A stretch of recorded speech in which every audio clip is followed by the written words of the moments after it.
जोहार नमस्कार। आप सभी का स्वागत है खबर झारखंड तक में। चलिए शुरुआत करते हैं आज की सबसे बड़ी खबर से। दीपावली के बाद जमेगा भाजपा के प्रचार का रंग। पीएम मोदी पहले चरण में करेंगे 3 जनसभा। जी हां, बता दें कि विधानसभा चुनाव के लिए प्रत्याशियों के नाम वापस लेने की प्रक्रिया 1 नवंबर को समाप्त हो जाएगी। इसके साथ ही प्रकाश पर्व दीपावली भी समाप्त हो जाएगा। भारतीय जनता पार्टी इसके बाद चुनाव प्रचार अभियान का रंग जमाएगी।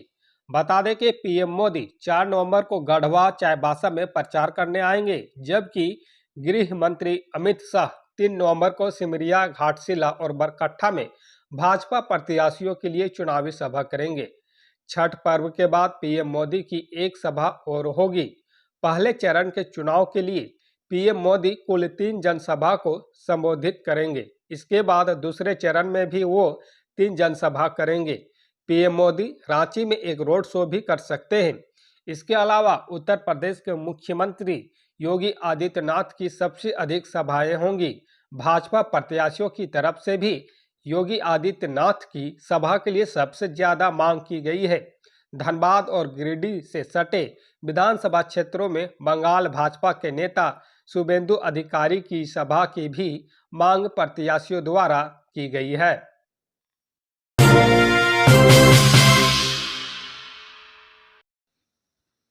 झारखंड चुनाव में जेएलके ने सबसे ज्यादा उतारे प्रत्याशी। बीजेपी, जेएमएम और कांग्रेस को भी पछाड़ा। जी हां, बता दें कि झारखंड में अगले महीने विधानसभा चुनावों के लिए वोटिंग होगी। प्रत्याशी उतारने के मामले में झारखंड लोकतांत्रिक क्रांतिकारी मोर्चा ने अन्य पार्टियों को पछाड़ दिया है। जेएलके ने बीजेपी, झामुमो और कांग्रेस जैसी दिग्गज पार्टियों से सबसे अधिक सीटों पर प्रत्याशी चुनावी रण में उतारे हैं। राज्य में विधानसभा की कुल 81 सीटें हैं। जेएलकेएम ने 76 सीटों पर प्रत्याशियों का ऐलान किया है। बीजेपी ने कुल 68, झामुमो ने 43, कांग्रेस ने 30, आजसू ने 10, राष्ट्रीय जनता दल ने 7 और जनता दल यूनाइटेड ने 2 सीटों पर प्रत्याशी उतारे हैं।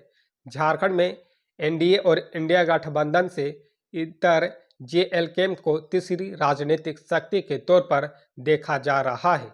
पार्टी अध्यक्ष जयराम कुमार महतो ने पिछले 4 वर्षों में भीड़ जुटाने वाले नेता के तौर पर उभरे हैं।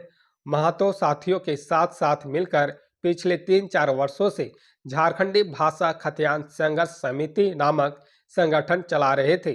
संगठन ने झारखंड में युवाओं के मुद्दे, प्रतियोगी परीक्षाओं में गड़बड़ियों और राज्य की स्थानीय भाषाओं पर आंदोलन से लोगों का ध्यान खींचा। करीब 3 महीने पहले संगठन ने औपचारिक तौर पर झारखंड लोकतांत्रिक क्रांतिकारी मोर्चा नामक राजनीतिक पार्टी का रूप ले लिया। भारतीय निर्वाचन आयोग ने भी संगठन को पार्टी के तौर पर मान्यता दे दी। चुनाव आयोग ने जेएलकेएम को कैची चुनाव चिन्ह आवंटित किया है। हालिया संपन्न हुए लोकसभा चुनाव में संगठन ने राज्य की 8 सीटों पर प्रत्याशियों को टिकट दिया था।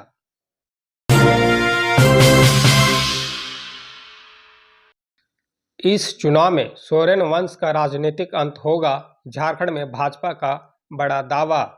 जी हां, बता दें कि भाजपा प्रवक्ता प्रतुल शाह देव ने झारखंड मुक्ति मोर्चा की कड़ी आलोचना करते हुए कहा है कि आगामी झारखंड विधानसभा चुनाव में सोरेन वंश का राजनीतिक अंत हो जाएगा। शाहदेव ने हेमंत सोरेन के मुख्यमंत्री के रूप में वापस आने पर संदेह व्यक्त किया और मुगल वंश के पतन के साथ ऐतिहासिक समानता की ओर इशारा किया। उन्होंने कहा, मुझे नहीं लगता है कि हेमंत सोरेन इतिहास में फिर से झारखंड के मुख्यमंत्री बनने जा रहे हैं। जिस तरह से बहादुर शाह जफर के साथ मुगल वंश का अंत हुआ, उसी तरह हेमंत सोरेन के साथ सोरेन वंश का राजनीतिक अंत होगा। उन्होंने मौजूदा सरकार पर भ्रष्टाचार का आरोप लगाया है और कहा कि वह महिला उत्पीड़न और बढ़ती हुई हत्या दर जैसे गंभीर मुद्दों को हल करने में विफल रही है। उन्होंने कहा कि जिस तरह से सरकार ने झारखंड के सभी वर्गों को धोखा दिया है, 70,000 करोड़ रुपये के घोटाले के आरोप लगे हैं और महिला उत्पीड़न के 7,400 मामले सामने आए हैं। सरकार के कार्यकाल में 7,000 से अधिक हत्याएं हुई है और 2.5 लाख से अधिक संज्ञेय अपराध हुआ है। शाह ने यह भी दावा किया है कि हेमंत सोरेन के नेतृत्व में विभिन्न संसाधनों से जुड़े व्यापक भ्रष्टाचार हुए हैं, जिसमें रेत, कोयला, पत्थर की लूट और अनुचित स्थानांतरण पोस्टिंग का उल्लेख किया गया है।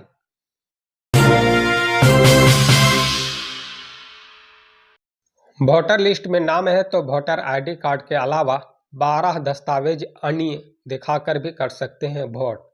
जी हाँ, बता दें कि झारखंड के सीईओ मुख्य निर्वाचन पदाधिकारी के रवि कुमार ने कहा है कि किसी वोटर का नाम मतदाता सूची में है तो वह वोटर आईडी कार्ड दिखाकर मतदान कर सकता है।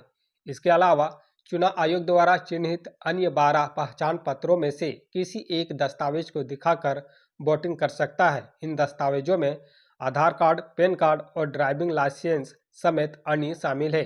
उन्होंने मान्यता प्राप्त राजनीतिक दलों के प्रतिनिधियों से इसके लिए जागरूकता फैलाने की अपील की है, ताकि कोई मतदाता अपने मताधिकार के प्रयोग से वंचित नहीं रह जाए।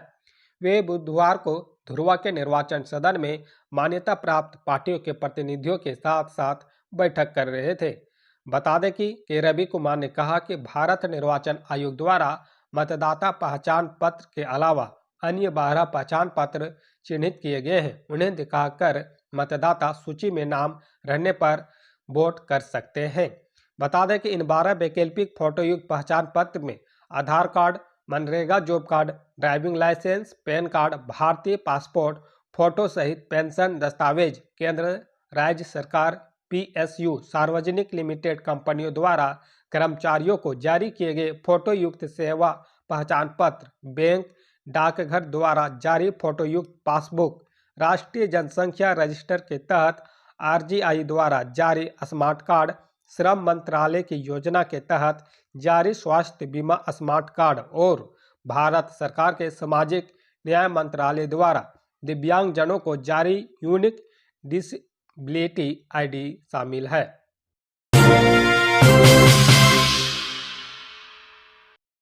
झारखंड विधानसभा चुनाव में कहीं पति पत्नी तो कहीं पिता और पुत्र आमने सामने। जी हां, बता दें कि झारखंड में होने वाले विधानसभा चुनाव में पहले और दूसरे चरण के लिए नामांकन की अंतिम तारीख कल खत्म हो गई। अब नामांकन के बाद एक बहुत ही दिलचस्प बात सामने निकल कर आई है। झारखंड में कुछ सीटें ऐसी है जहां पिता के सामने पुत्र चुनाव लड़ रहा है तो कहीं पति को अपनी ही पत्नी से टक्कर मिल रही है। जी हां, बता दें कि इस तरह से झारखंड में होने वाला चुनाव बहुत ही दिलचस्प दिखाई पड़ रहा है। आइए आपको बताते हैं कि कौन सी ऐसी सीटें हैं जहां इस तरह के समीकरण बन रहे हैं। बता दें कि चुनाव आयोग के अनुसार जिन उम्मीदवारों ने नामांकन किया है उनमें टुंडी विधानसभा क्षेत्र में मौजूदा विधायक मथुरा प्रसाद महतो के सामने उनके बेटे ने ही ताल ठोक दी है। मथुरा प्रसाद महतो झारखंड मुक्ति मोर्चा के विधायक है और इस बार फिर से पार्टी ने उनको टिकट दी है। वहीं उनके पुत्र दिनेश प्रसाद महतो ने निर्दलीय प्रत्याशी के तौर पर टुंडी विधानसभा से ही नामांकन दाखिल कर चुनाव को मजेदार बना दिया है। ऐसा ही कुछ हाल झारखंड की झरिया विधानसभा में देखने को मिला है। यहाँ भी पिता को पुत्र ने ही चुनौती दी है। मोहम्मद रुस्तम अंसारी ने झरिया विधानसभा से झारखंड लोकतांत्रिक क्रांतिकारी मोर्चा के उम्मीदवार के तौर पर नामांकन भरा, जबकि इसी सीट पर उनको चुनौती देते हुए उनके बेटे सद्दाम हुसैन ने निर्दलीय पर्चा भर दिया है। जी हां, बता दें कि इन दोनों सीटों से ज़्यादा दिलचस्प है गोमिया सीट, जहां पति और पत्नी आमने सामने हैं। चित्तरंजन शाह और उनकी जिला पंचायत अध्यक्ष पत्नी सुनीता देवी एक दूसरे के सामने चुनाव मैदान में है।